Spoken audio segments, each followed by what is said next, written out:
इसी बात करते हैं जमीर हुसैन। जमीर हमारे साथ मौजूद हैं। जी जमीर, बताएगा कि शरीफ खानदान के खिलाफ आज एहतसाब अदालत में पेश हुई, तफसीलात से आगाह कीजिए।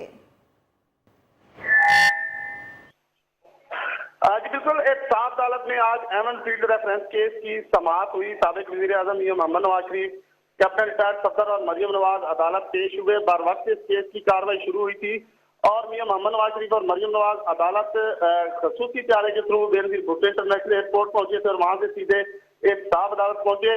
आज वाजिद रियाज जो कि JIT के सरबराह हैं, उनसे पूछा गया कि बताइए कि आप वालिया हुसैन ले आए हैं सुप्रीम कोर्ट से, तो उनकी तरफ से कहा गया कि बिल्कुल मैं ले आया हूँ।